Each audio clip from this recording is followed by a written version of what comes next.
Bueno, hoy voy a seguir con el vídeo resumen de ayer, hablando desde la época de la Primera República hasta la dictadura de Primo de Rivera, los albores de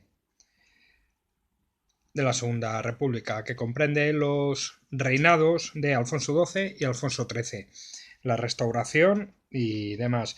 El final del reinado de Amadeo I de Saboya en el año 73, como vimos en el vídeo pasado, fue porque los problemas se le acumulaban, no fue capaz de darle respuesta, además se encontraba bastante solo políticamente, su principal valedor, que era Prim, había sido asesinado, él mismo había sufrido un atentado y bueno, no dejaba de recibir presiones por parte de republicanos, por un lado, carlistas, los esclavistas, con mucha fuerza en España ante el asunto de Cuba, la guerra de Cuba, los problemas internos de los partidos políticos que se estaban articulando en torno al Partido Constitucionalista de Sagasta, los radicales de Zorrilla, y luego por otro lado el debate de la internacional obrera con su sección en España. Por un lado estaba Sagasta, que era partidario de su disolución, los conservadores y los unionistas también, y por otro lado estaban a favor de permitir su organización, personajes como Castelar, Salmerón, Garrido, etcétera. Finalmente, en el año 72, la Internacional Obrera es ilegalizada en España, pasando a la clandestinidad. Hay que decir que el final del reinado de Amadeo I de Saboya es un reinado, es un periodo muy convulso con cambios de gobierno constantes. Sagasta forma gobierno, disuelve las cortes, convoca elecciones, que tiene un resultado con un difícil equilibrio parlamentario.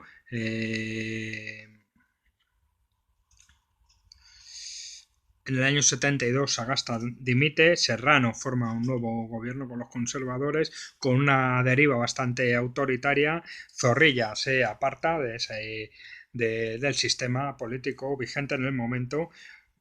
Por otro lado, Carlos VII aparece en España y en Guernica es derrotado. El general Serrano firma un inexplicable convenio, el convenio de Amorebieta, con ellos, donde le reconoce grados y demás, a pesar de haber sido derrotados. Y bueno, Serrano propone la suspensión de garantías constitucionales, Amadeo se resiste, recurre al general Córdoba, que es uno de los pocos apoyos con los que contaba, con Zorrilla activo, sufre un atentado probablemente por parte de esclavistas, por lo menos así se especula, ya que a los pocos días sancionó la ley antiesclavista con la abolición y la otorgación de autonomía, suprimió las quintas y esto provocó una férrea oposición tanto del lobby esclavista de la época como de los carlistas.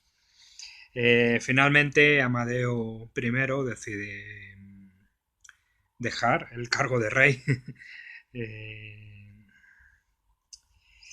y en febrero del año 1873 y el 11 de febrero de 1873, en sesión conjunta de las Cortes para buscar una salida, se vota por mayoría la República, la Primera República, que dura menos de 2 años, desde el año 73 de principio hasta finales del año 74. La República Federal de Figueras, Pi Margal, Salmerón, Castelar y luego finalmente el gobierno transitorio de Serrano tras el golpe del general Pavía. La República, lejos de levantar, lejos de despertar esperanzas para algunas clases, provocó la impaciencia de las clases populares. Por un lado, los campesinos inmediatamente, al poco de proclamarse la República, exigían el reparto de tierras, ocupaban tierras y demás, las capas populares estaban reclamando el derecho al trabajo, menos impuestos, los internacionalistas y los intelectuales federalistas sí que vieron en la República una oportunidad para implantar ciertas utopías sociales que venían reclamando tiempo atrás. Las características generales de este periodo se pueden definir en impaciencia, en 3 palabras: impaciencia, conspiración y presiones internacionales también. La impaciencia que dio lugar a la desunión de los defensores de la República enseguida, en el primer gobierno, que duró unos meses escasos, de Figueras. Conspiración de los sectores contrarios, como propietarios con derecho al voto censitario, que abogaban por la destrucción del programa social, político y económico que pretendía implantar los republicanos. Y las fuertes presiones en el terreno internacional, las colonias de los esclavistas y los propietarios con intereses en Cuba, que estaban en contra de la abolición del sistema de la esclavitud y también estaban en contra de otorgar autonomía, ningún tipo de autonomía, de cambiar la forma administrativa de esas colonias de Cuba, Puerto Rico y, en un terreno más distante y más desorganizado, Filipinas. El gobierno de Figueras, a grandes rasgos, es un gobierno de coalición entre los radicales de Zorrilla y los republicanos de Stanislao Figueras.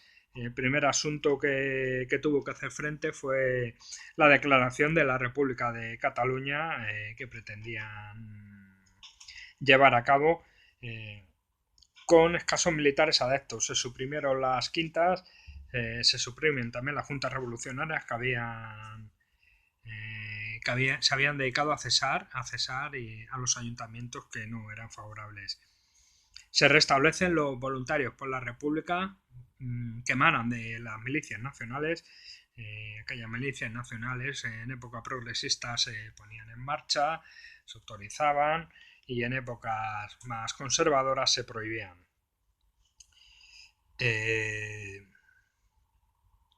Empieza a haber también un movimiento fuerte, sigue habiendo un movimiento fuerte contra la República por parte de los sectores carlistas, también de los sectores alfonsinos. En este momento encuentran un interés común, una causa común, y unas juntas revolucionarias apoyadas por los obreros. La reacción del gobierno ante todo este tipo de presiones que recibía de un lado y de otro fue proclamar la vigencia de la Constitución del año 69, excepto en el apartado que concierne a que España es una monarquía. Evidentemente se había proclamado la República. La extensión del movimiento de ocupación de tierras por parte de los campesinos, sobre todo en zonas del sur, provocó el pánico de propietarios que sacaron capital y buscaron el exilio, principalmente en la ciudad de Biarritz, al otro lado de la frontera, al otro lado de Irún. Serrano planea quitarle el gobierno a los federales ante toda esta serie de cuestiones y de problemas que tenía Stanislao Figueras. En mayo del año 73, a los febrero, marzo, abril, a los 4 meses de proclamarse la República, se convocan elecciones con una gran abstención, ya que los conservadores y los carlistas no participaron de ellas, y formó gobierno Pi y Margall a partir de estas elecciones. Pi y Margall tenía un proyecto de constitución social y también duró 2 meses este gobierno, eran muy escasos el tiempo que duraba.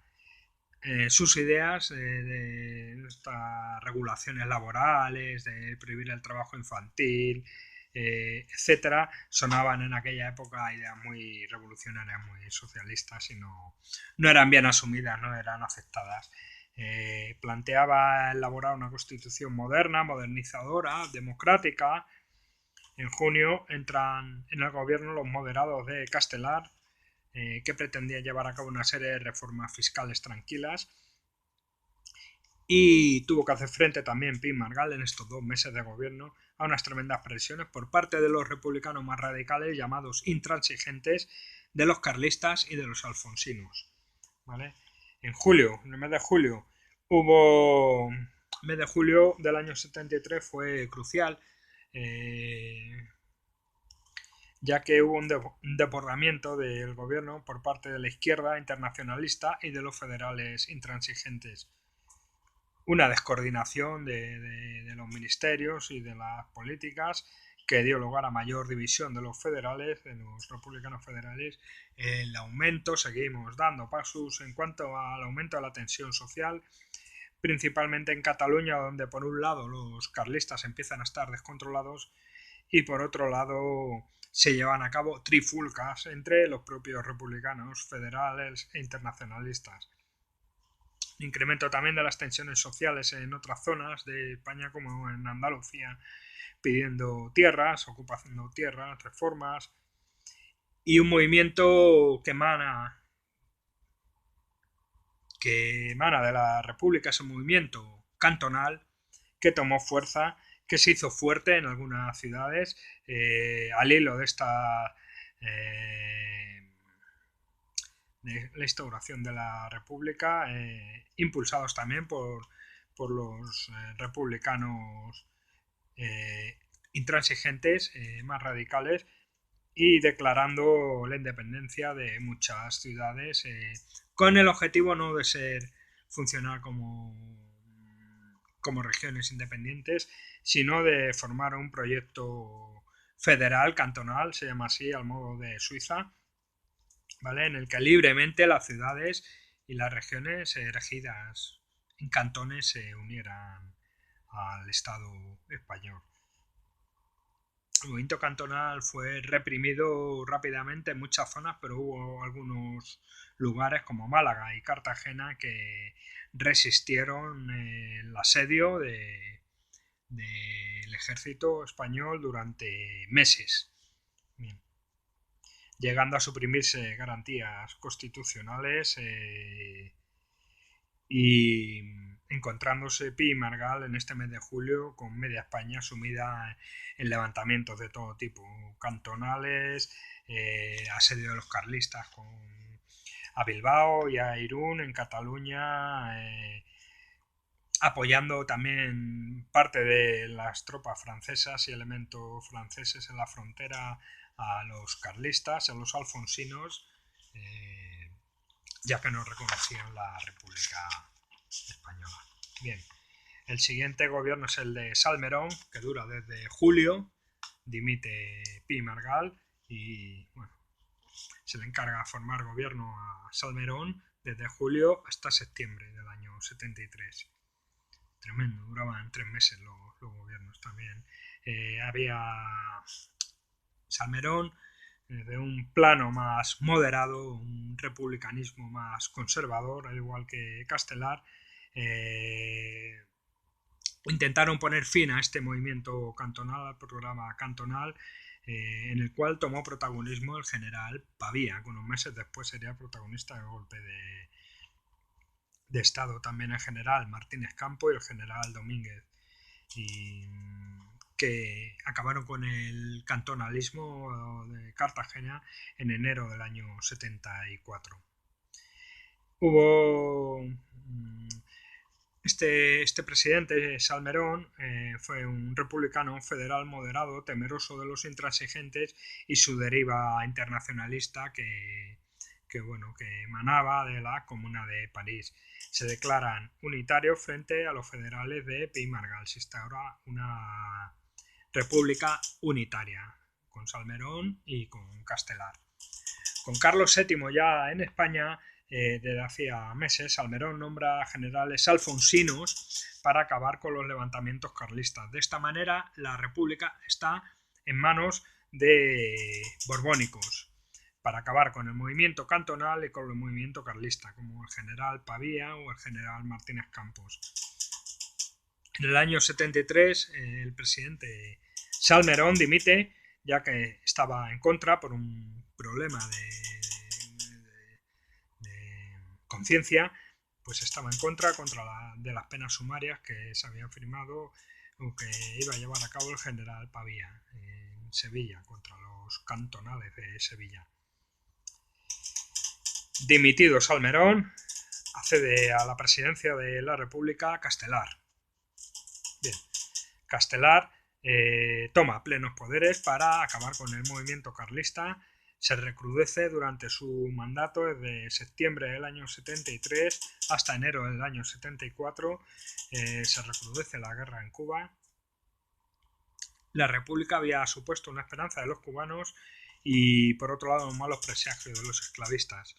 Bien, Martínez Campos aboga por el fin de la Primera República y así lo lleva a cabo con su pronunciamiento, pero antes de eso hubo una serie de sucesos con un aumento de las tensiones, un aumento de la división entre republicanos, un intento de refundar la república dentro del orden con un incremento del autoritarismo militar. Como decía, Salmerón había puesto en manos de generales, de militares borbónicos, monárquicos, el orden en la república, y esto lo que hicieron fue aprovechar para preparar el golpe de estado,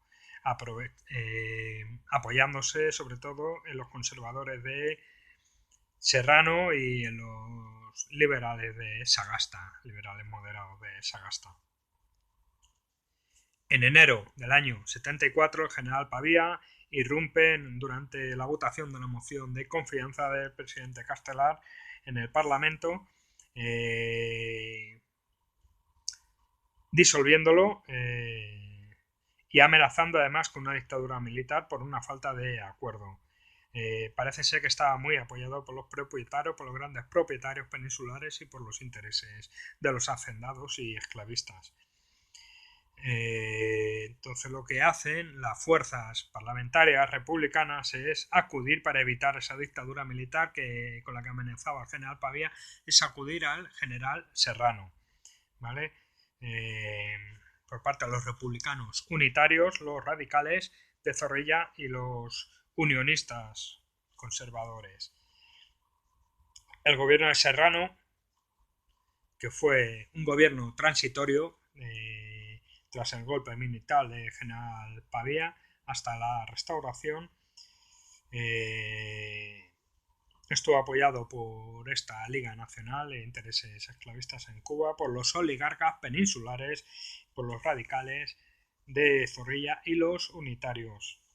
Suspende las garantías constitucionales, restaura la ley de orden público del año 70 y, bueno, consigue el reconocimiento por parte de la República de Alemania y las repúblicas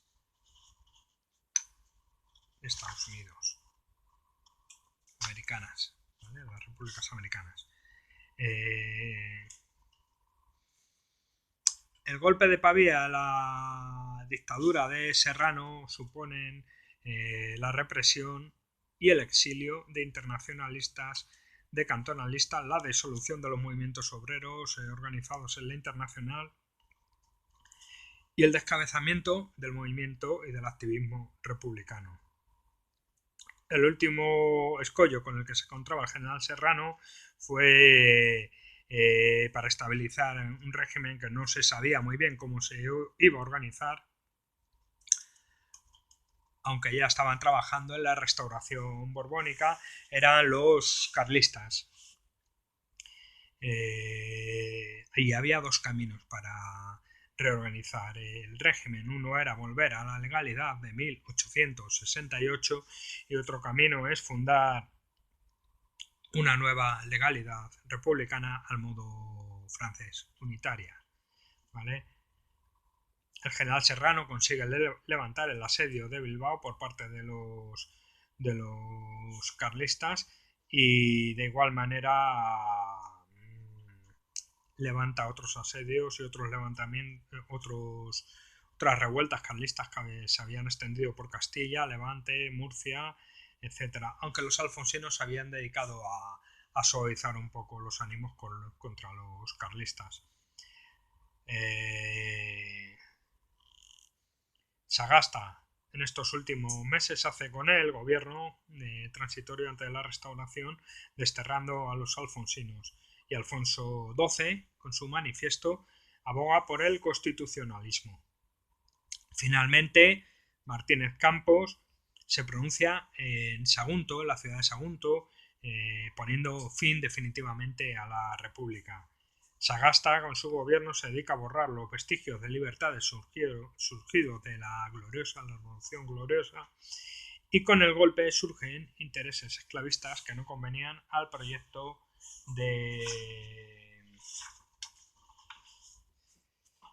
Sagasta de Cortés. Bien.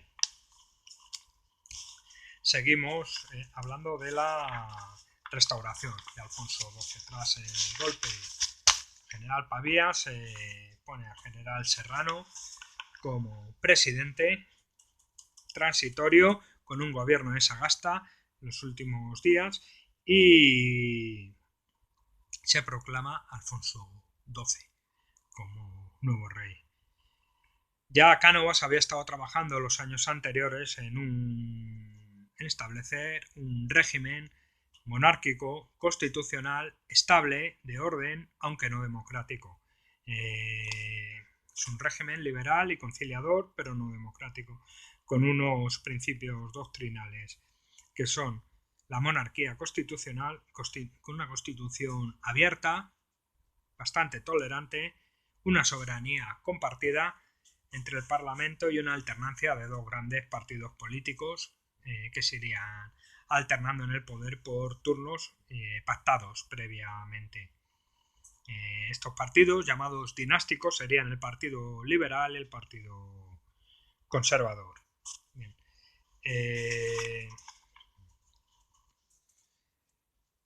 ¿Por qué triunfa la restauración de Cánovas? En primer lugar, las élites llevaban tiempo desconfiadas de tantos movimientos desde el 68 e incluso antes de tantos levantamientos populares y de tantas revoluciones. El ejército estaba deseoso de intervenir para restaurar el orden. La iglesia también, por otro lado, una iglesia contrarrevolucionaria y retrógrada, estaba también con intención de restaurar, eliminar estos vestigios de la gloriosa y de instaurar algo nuevo, de orden. También los mercados, los negocios estaban buscando estabilidad contra los nuevos movimientos obreros que no paraban de evolucionar, de surgir.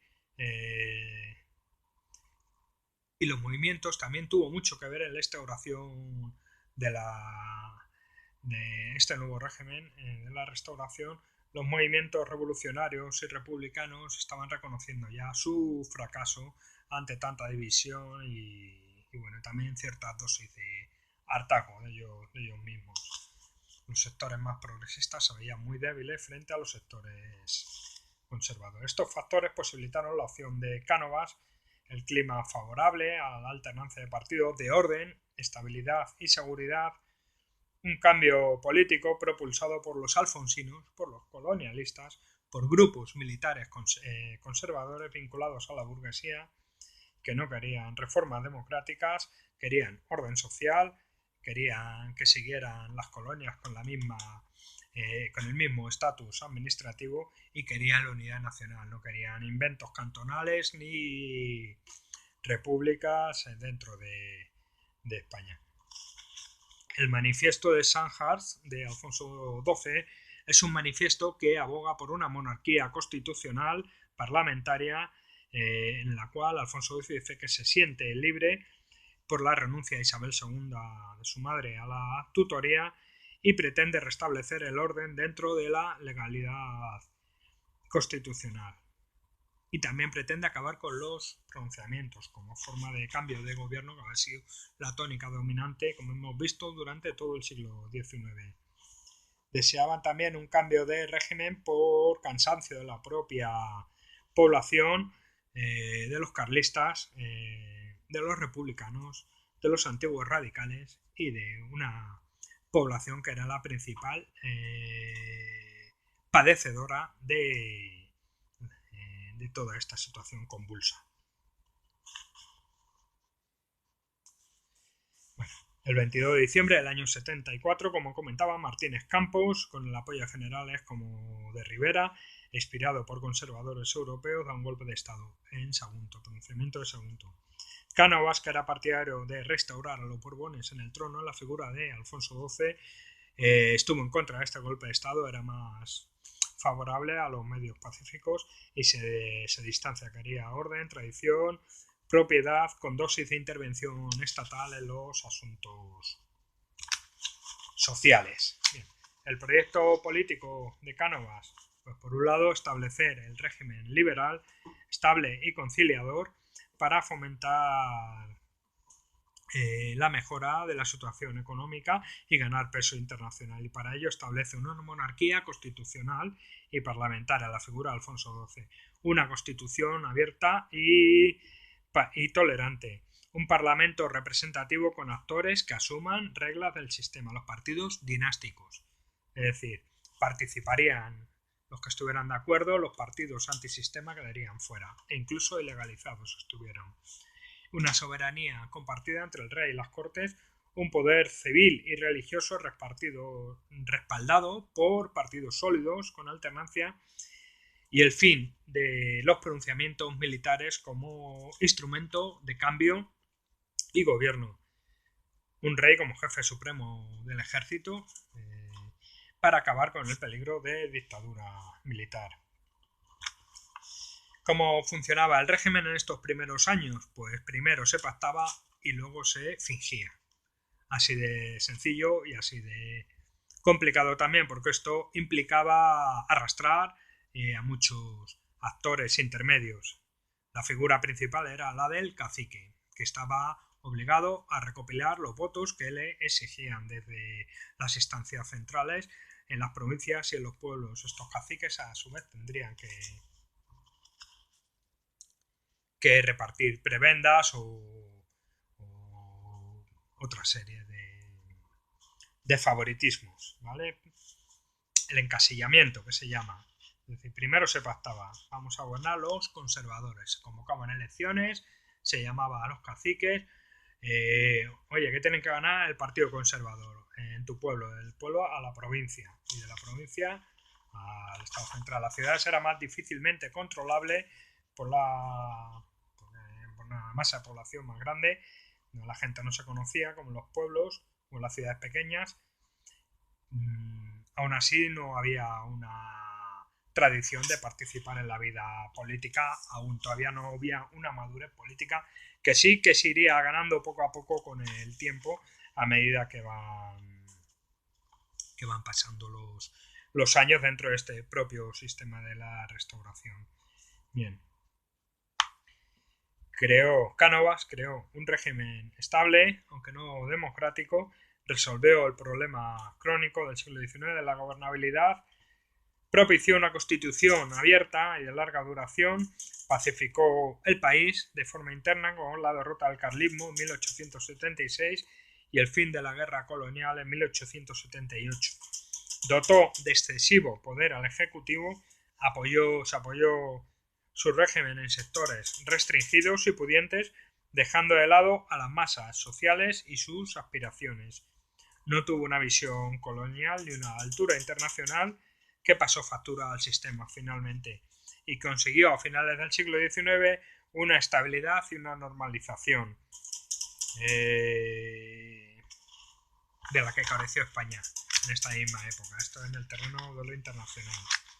Bueno, durante la restauración, estos primeros años, en el año 76, destacar que en el año 76 se sanciona la Constitución del 76 con unas fases previas. Mientras tanto, se forma el Partido Liberal Conservador, liderado por Cánovas y formado por miembros isabelinos del Partido Moderado y de la Unión Liberal.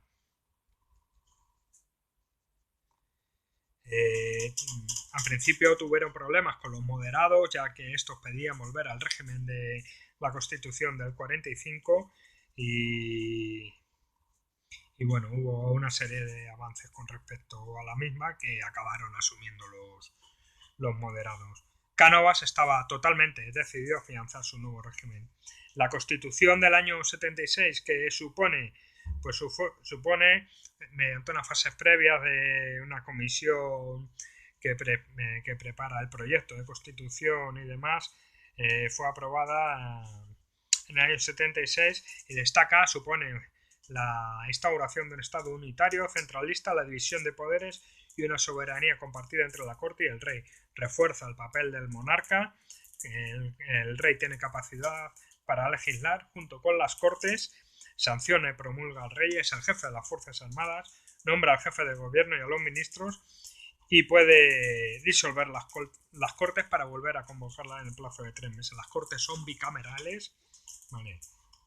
Quedan fuera del marco legal toda asociación o partido que estuviera en contra del sistema y España se declara como un Estado confesional católico, aunque se reconoce libertad de cultos en el ámbito de lo privado. El objetivo de los gobiernos conservadores fueron consolidar el régimen político, el control del orden social, la paz civil, el control de la prensa, libertad, aunque toleraban la libertad de expresión con cierto control, ¿vale? Y la reconciliación de la Iglesia. Se reduce el número de electores por municipios, el rey es el que se encarga de nombrar a los alcaldes de las poblaciones más grandes. La ley de imprenta que controla las publicaciones y se anula la libertad de cátedra, expulsa a profesores y se cambian contenidos. La cuestión carlista queda solventada por parte de Cánovas, acabando con los últimos focos de levantamiento. Martínez Campos tuvo un papel destacado en general en este asunto carlista. Y se expulsa a don Carlos, es expulsado de España por Alfonso XII. Había ya disensiones internas dentro del carlismo, que unos que abogaban por participar del sistema, otros que pretendían imponer sus ideas, pero el carlismo estaba de capa caída, francamente.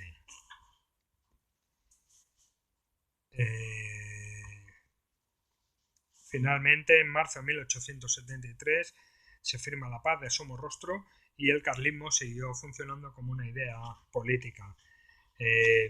Un asunto importante que dio lugar al nacimiento del Partido Nacionalista Vasco, en este caso, fue el fin de los fueros de las provincias vascas en el año 76.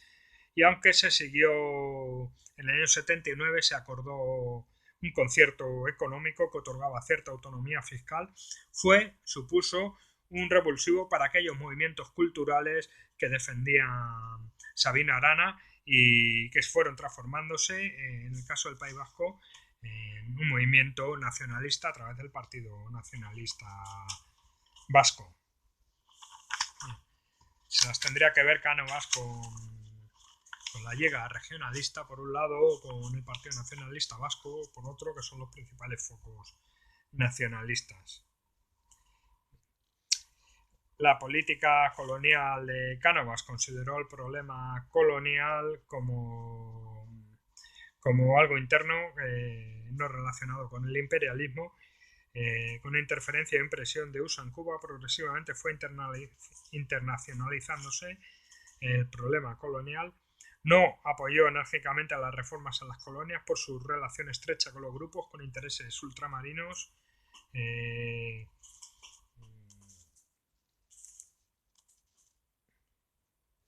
Firmó la Paz de Zanjón en Cuba y en Puerto Rico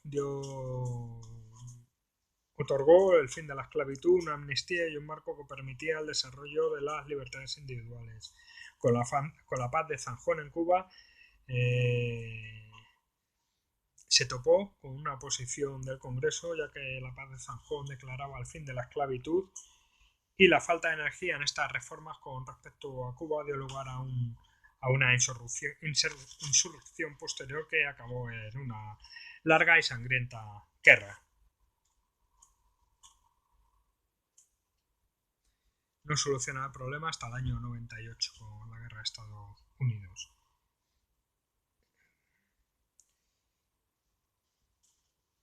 Bien. Sagasta no accedió al poder del Partido Liberal hasta el año 81, tras cierto desgaste de Cánovas en sus años de gobierno conservador. Se decide que era el turno de Sagasta con su partido liberal,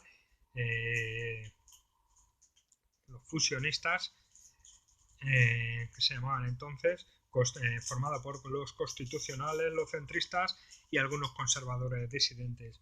Fue prudente Sagasta en sus reformas, algo más progresista que Cánovas, pero muy prudente. Otorgó el derecho a la reunión, libertad de prensa, apertura de la educación y bueno, evitó afrontar el objetivo del sufragio universal. La división de Sagasta se produce en el año 83. Tras una sublevación republicana, empezaba a haber sublevaciones, fueron también una época convulsa. Surge la izquierda dinástica con seguidores de Marto, del general Serrano, de Posada Herrera, sumando a constitucionalistas radicales, en fin. No estaba exento de disensiones, de uniones, el Partido Liberal de Sagasta, las distintas facciones que dentro del liberalismo, ¿vale? Por fin en el año 84 el nuevo gobierno de Cánovas y en el año 85 muere Alfonso XII, que aportaba estabilidad, y a partir de entonces se produce la regencia de su viuda María Cristina, ¿vale? Una joven austríaca y sin formación política que estaba embarazada del que sería el futuro rey Alfonso XIII, bueno, el rey desde su nacimiento. Cánovas dimite tras la muerte de Alfonso XII, prematura, y recomienda un gobierno liberal, quizás para defender a la propia monarquía. Bien. La regencia de María Cristina supuso un pacto político del bipartidismo, seguía vigente la restauración, el turnismo, se forma el Partido Liberal, ¿vale? Con un acuerdo entre las distintas facciones liberales que se cohesionan y se fortalecen, reconocen el liderazgo de Sagasta, se forma un programa de gobierno conjunto, una ley de garantías, ¿vale? Y se acepta la Constitución del año 1876, aunque matizando, ya que defendían que no recoge esta Constitución la defensa del sufragio universal masculino, los derechos individuales, el juicio por jurados, por lo cual abogan por una reforma constitucional. El gobierno largo de Sagasta se produce entre los años 85 y 90, un gobierno larguísimo para lo que era la época. Son 5 años de gobierno con miembros en su ministerio de distintas tendencias liberales como Moret, Montero Ríos, Jovellar, Martos, etc. Hay un cierto éxito del programa, pero dificultades para mantener unidas a las distintas facciones. Y en el año 86, al año siguiente de formar este gobierno largo de Sagasta, comienzan las tensiones entre los liberales. Romero Robledo y Domínguez forman el Partido Reformista, un intento de instaurar una tercera fuerza para romper el bipartidismo turnista. Solo consiguió unidad en el sufragio universal masculino en torno al Partido Liberal. Aunque sí que consiguió cierto éxito, llevó adelante reformas para asentar definitivamente el Estado liberal, como la ley de asociaciones obreras, la ley del contencioso administrativo, la ley del jurado, el Código Civil del año 89 y el sufragio universal masculino, que por fin se consigue en el año 90 para los varones mayores de 25 años. La política exterior en los años 80, durante la década de los 80, se centró en los tratados comerciales en el asunto de Marruecos, en el cual España tenía grandes intereses, ¿vale? Empresariales, económicos, en el protectorado de Marruecos, aunque también le provocó constantes problemas.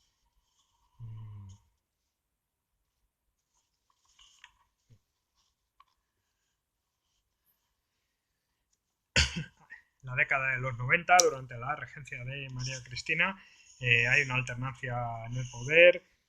Cánovas en el año 90, Sagasta en el 93, en el 95 Cánovas, que es asesinado en el año 97. En ese año sube al poder otra vez Sagasta. En el 98 el gobierno intermedio de Silvela. Y en el año 1901 un nuevo gobierno de Sagasta con la proclamación de la mayoría de edad del rey Alfonso XIII. Los años 90 responden al equilibrio que establece la regente con un manejo práctico, se sigue manejando de una forma pragmática la voluntad popular y el sufragio universal no supuso ni una mayor transparencia ni un mayor respeto a la legalidad vigente. Bien. La Iglesia Católica por fin llega a un acuerdo que parece mantenerse en el tiempo, bien, para integrarse también en el sistema de la restauración. Esto lo inició el nuncio, el cardenal Rampollá, ¿vale? Una relegó a los más intransigentes, abogó por la legalidad vigente y reconoció cierto pluralismo político. El gobierno liberal de Sagasta llegó a un pacto de respeto y colaboración en el cual